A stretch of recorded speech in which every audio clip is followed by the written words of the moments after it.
Salut tout le monde, c'est Dario en mode Mister Cyber Japon. Et aujourd'hui, comme le titre de la vidéo l'indique, je vais vous raconter un peu comment ça se passe. Quand on vit au Japon et qu'on vit avec l'idée d'avoir des tremblements de terre du jour au lendemain, peut-être maintenant pendant que je te parle, il y a peut-être un mini tremblement de terre parce qu'il y en a qu'on sent pas aussi. Et des fois, comme celui d'hier, à l'heure où je te parle, hier soir, il y a eu un gros tremblement de terre. J'avais pas ressenti ça depuis 2011 pour te dire. Nous sommes le lendemain parce que j'ai pas pu mettre la vidéo finalement dimanche soir. Et par rapport à ce tremblement de terre, un détail important que j'ai appris après, eh bien le tremblement de terre qu'il y a eu il y a 2 jours n'est pas un nouveau tremblement de terre, mais est apparemment une réplique du tremblement de terre d'il y a 10 ans. Le gros tremblement de terre de 2011. Au passage, aujourd'hui lundi, il pleut à torrent à Tokyo, comme tu peux le voir. C'est pas tous les jours. C'est assez rare en ce moment, mais aujourd'hui, c'est assez intense. Pour ceux qui ne savent pas, 2011, c'était l'année du très gros tremblement de terre. Un des plus gros de l'histoire du Japon. Maintenant, avant de commencer la vidéo, comme d'habitude, tu connais, je t'invite à t'abonner à mon compte Instagram, Twitter, Facebook. C'est Mister Pimpas, tu as tous les liens dans la description. Et surtout, très important, à ma chaîne Twitch. Ma chaîne Twitch aussi, c'est Mister Pimpas et tu as aussi les liens dans la description. J'y fais énormément de live IRL et aussi, de temps en temps, des jeux vidéo. Donc vas-y, pimpe-toi, je pense que tu vas kiffer. Et avant de commencer la vidéo, n'oublie pas de t'abonner à la chaîne et d'activer la cloche des notifications avec toutes les notifications pour ne louper aucune vidéo. Il faut savoir que moi je suis arrivé au Japon il y a 15 ans pour ceux qui me découvrent aujourd'hui. Et comme la plupart d'entre vous qui êtes en France, eh bien j'avais jamais vécu de tremblement de terre. Ce qui veut dire que dans cet angle incroyable type cyberpunk, j'adore ça. Welcome to Cyber Japon, les amis, vous avez vu ça un peu? La caméra, j'adore ça. Eh bien, quand je suis arrivé ici et que j'ai vécu le premier petit tremblement de terre, aussi petit soit-il, je t'avoue qu'au début ça m'avait surpris, ça m'avait surpris bien entendu. Eh bien, t'es tout simplement pas rassuré. Alors bien sûr, je vais pas parler de tous les tremblements de terre que j'ai pu vivre, je vais parler de mes expériences les plus marquantes et je vais vous raconter un peu comment j'ai fait au fur et à mesure des années pour m'habituer à tout ce qui est tremblement de terre. Je me souviens, la première fois que j'ai vécu un tremblement de terre assez conséquent, on va dire, que je puisse ressentir et qui puisse me faire flipper, c'était, je crois, dans les environs de 2006. Et je vais te dire la vérité, j'étais dans des moments intimes avec une ex. Et à un moment donné, pendant qu'on était en phase de préparation, si tu vois ce que je veux dire, j'habitais dans une vieille guest house, c'était type apparto. Apparto, tu sais, c'est les trucs vraiment avec les murs assez légers, c'est pas du béton armé, c'est très soft, ça peut valser en 2 secondes, puis c'est pas bien isolé. Et pendant que je suis allongé, d'un seul coup, ça commence à trembler. Je me dis, what the fuck, qu'est-ce que c'est que ça? Et là, je comprends que j'ai affaire à un tremblement de terre qui est pas commun, puisque elle aussi, sur le moment, elle s'arrête d'un coup, tu sais. Et je vois qu'elle est pas rassurée, qu'elle aussi elle est un peu en panique. Résultat, à ce moment-là, je peux te garantir que tous les préparatifs, tout ce que tu veux qu'on était en train de faire, c'est fini d'un coup. Je suis devenu en mode super Genki, super pas Genki, panique, Bibili, Tekanji. Bibili, ça veut dire grosse tapette. J'ai flippé, je me suis mis direct en caleçon. Et oui, parce qu'il fallait bien mettre le caleçon. Et j'étais pas habitué. Et je me rends compte d'un nouveau sentiment, une nouvelle peur que j'ai appris à ce moment-là, parce que c'est une peur que tu ne connais pas. En fait, c'est une peur que tu ne peux pas comprendre tant que tu ne la vis pas. Je sais pas comment t'expliquer, mais c'est vraiment un truc très spécial. C'est quelque chose qui te met dans une situation dans laquelle tu n'as pas du tout le contrôle, tout simplement. Alors bon, pour ce tremblement de terre, c'est fait, ça s'est calmé, ça n'a pas duré très longtemps. Je ne pourrais plus te dire exactement combien de secondes ça a duré, mais ça a duré moins d'1 minute. Donc en fait, c'était un tremblement de terre assez basique finalement. Et j'ai appris à vivre avec ça. Ensuite, après ce moment-là, il y a eu plusieurs tremblements de terre de ce type qui sont arrivés. Mais c'est après ce premier tremblement de terre que je me suis vraiment rendu compte que oui, effectivement, ici au Japon, on a les tremblements de terre et il faut vivre avec. Pour vivre avec un tremblement de terre, mais en fait, tout simplement, tu n'y penses pas. Parce que si tu y penses, vivre au Japon, c'est compliqué. Le seul truc, c'est que je me suis dit, si un jour j'ai envie d'acheter une maison, si un jour si ça, et ben est-ce que ça va être possible? Est-ce que je vais pas risquer d'investir mes sous dans une baraque et que le jour où il y a un tremblement de terre qui ravage tout, la maison n'existe plus, j'ai plus de thunes, j'ai tout perdu. Donc bon, c'est ce qui me faisait réfléchir à l'époque, mais j'en étais bien loin de la situation de pouvoir acheter une maison à ce moment-là, puisque je te parle de ça il y a presque, je sais pas, 14 ans, un truc comme ça, je sais plus exactement. Et j'ai commencé à me renseigner un peu sur comment faire dans les situations d'urgence pour pouvoir éviter une catastrophe en temps de tremblement de terre, pour pouvoir se protéger, etc., etc. Enfin vraiment pour avoir les réflexes d'état d'urgence en cas de tremblement de terre soudain. Alors déjà, j'ai appris des choses qui vont vous paraître peut-être pour vous obviously, je sais pas comment t'expliquer, genre normal. Eh bien, j'ai appris déjà qu'il fallait en cas de tremblement de terre, situé à l'extérieur, le plus rapidement possible, aller dans des parcs. Les parcs, c'est là où il n'y a pas de poteau, c'est là où il n'y a rien au-dessus, il n'y a qu'un parc, il n'y a rien qui peut te tomber dessus, parce qu'en fait quand tu es dans la rue et que tu as plein d'objets comme ça, tu vois des immeubles avec des vitres comme tu peux le voir ici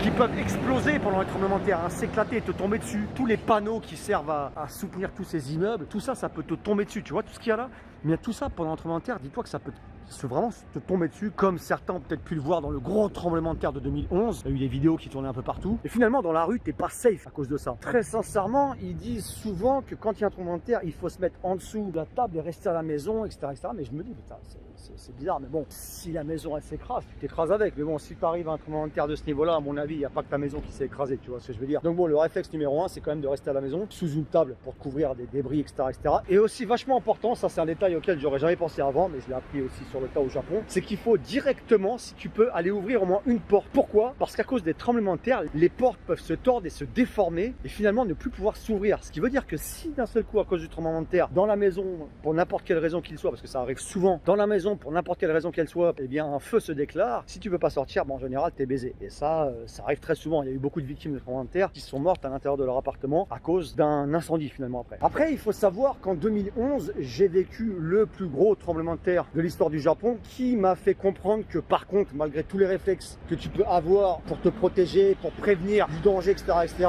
quand la nature elle a envie de te faire flipper ou elle a envie de te mettre une bonne leçon, tu peux rien faire. Dans ces moments-là, il n'y a rien que tu puisses faire. Lors du tremblement de terre de 2011, je t'avoue que j'étais complètement dépassé, je pouvais rien faire à l'époque, j'étais en train de bosser dans une pièce. Donc à l'époque, je bossais à Iidabashi, un quartier de Tokyo. Et quand ça a commencé à trembler et que ça a duré, parce qu'en fait, ce qui fait flipper dans un tremblement de terre, plus que la secousse violente qui dure une seconde ou deux, en temps de tremblement de terre petit entre guillemets, et bien là où tu as des tremblements de terre qui sont vraiment vénères, c'est quand ça dure sur la durée, environ 1 minute, voire 2. Alors je me rappelle plus pour le tremblement de terre de 2011, mais je crois que ça avait duré au moins 2, 3, même 5 minutes. Et c'est dans ces moments-là que les tremblements de terre commencent à être vraiment dangereux. Et bien en fait, le seul réflexe que j'ai eu à l'époque, j'étais en train de bosser, j'étais dans une pièce assez fragile, dans un vieil immeuble des années 80, donc qui était vraiment pas safe au niveau fondation pour les tremblements de terre, anti-tremblements de terre on va dire, parce qu'il y a eu entre-temps des nouvelles normes de construction, et je vous en parlerai aussi dans la vidéo un peu plus tard. Et bien là, j'étais dans un immeuble donc, des années 80 qui ne sentait pas la safety du tout, pas du tout. Ce qui veut dire qu'à ce moment-là, et bien effectivement, je suis sorti. Donc le réflexe que j'ai eu et que tout le monde a eu, secrétaire, assistante, etc., etc., et bien c'est de sortir de cet immeuble qui sentait vraiment le danger. Surtout qu'on était au premier étage. Et au premier étage, tu as des risques. S'il y a écroulement d'immeuble, encore une fois, il faut un énorme tremblement de terre pour ça. Et bien en général, le premier étage va prendre direct. Ce qui veut dire qu'on est tous sortis pour ce tremblement de terre de 2011. Et c'est vrai que bon, bah là par contre, j'ai vraiment eu peur. J'en avais fait une vidéo il y a quelques années. J'avais raconté l'expérience de 2011. Mais c'est vrai que là, ça fait flipper de ouf. Tout tremble. Tu ne contrôles rien. La route, elle tremble. Les câbles, ils tremblent.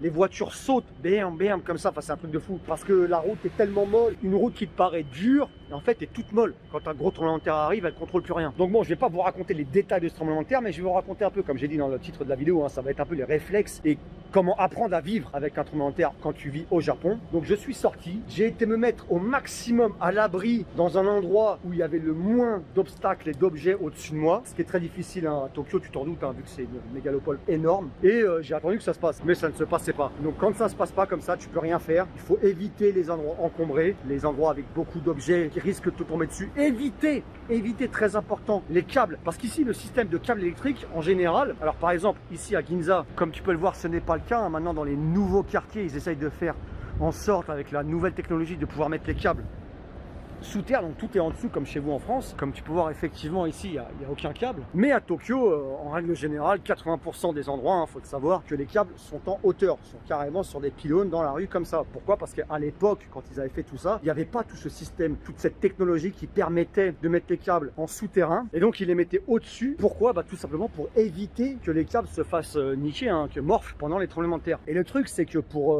pouvoir refaire tout ça, c'est tellement grand Tokyo que ça coûterait des milliards, donc ils le font lentement mais sûrement.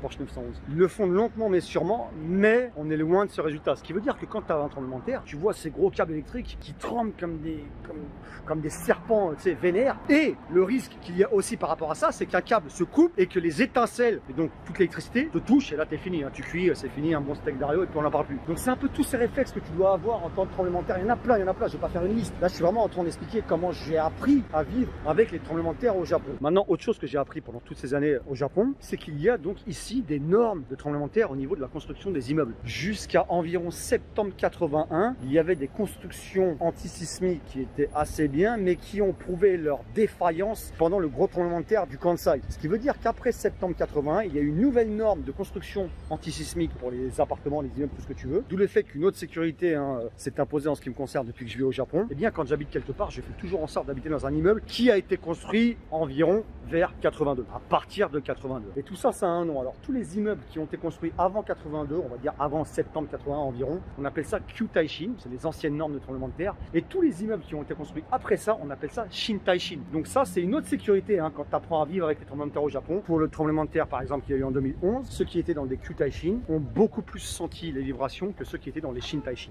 Ceci étant dit, hier, il y a eu un très gros tremblement de terre d'une puissance de 7.1 qui n'avait pas été ressenti depuis 2011, donc depuis le fameux très grand tremblement de terre que vous avez tous connu. Mais heureusement, ça n'a pas amené ensuite des tsunamis. Parce que oui, au Japon, comme on est entouré d'eau, puisqu'on est au milieu de la mer, c'est une île. Quand il y a des gros tremblements de terre, des très gros comme celui de 2011, eh bien il y a un risque de tsunami, ce qui fait ensuite les grosses catastrophes. Pour le coup là, ce n'est pas arrivé, donc tant mieux. Et apparemment, il n'y a pas eu de décès de ce que j'ai pu voir, donc ça aussi tant mieux du tremblement de terre d'hier, parce qu'en 2011 c'était une catastrophe. Alors pareil, ici quand il y a un tremblement de terre, tu as la grosse alarme au niveau du téléphone, mais bizarrement, hier, l'alarme n'est pas apparue. Le tremblement de terre est venu comme ça, incognito, à 23h08, sans nous prévenir. Alors qu'en général, pour des tremblements de terre beaucoup plus petits, des fois tu as la grosse alarme téléphonique qui arrive, qui fait vraiment flipper, tu as l'impression que c'est la fin du monde. Là, il y avait un gros, on n'a rien entendu. J'étais à ce moment-là près de la porte de mon nouvel appartement, donc heureusement que j'ai pu ouvrir directement, au cas où, comme je vous expliquais, que la porte se coince et que je sois baisé. Ça n'a pas été le cas, mais il faut savoir que là-bas, à Miyagi-ken et Fukushima, parce que c'est là qu'il y a eu le tremblement de terre hier, les mecs, les journalistes qui étaient au lit à ce moment-là, ils sont allés directement au Gemba. Gemba, donc c'était sur le tas, sur le tas du travail, et ils ont suivi l'affaire en direct pour nous informer de ce qui se passait minute par minute. Conclusion de cette vidéo, apprendre à vivre avec les tremblements de terre au Japon. Eh bien oui, c'est ça, quand tu vis au Japon, tout est bien, tout est pimpé en ce qui me concerne, je kiffe de ouf, même si tu sais très bien qu'il y a les avantages et les inconvénients comme dans n'importe quel pays, comme n'importe où, etc., etc. On en parlera dans une autre vidéo si vous bombardez de likes et si vous me le faites savoir en commentaire. Les tremblements de terre font partie vraiment du point très négatif de la vie au Japon, on va dire. Mais comme on dit ici, voilà, cette vidéo est terminée, mais je t'invite à aller voir soit celle-ci, soit celle-ci. T'inquiète pas, c'est du bon. Et on se revoit pour une prochaine vidéo. Allez, ciao!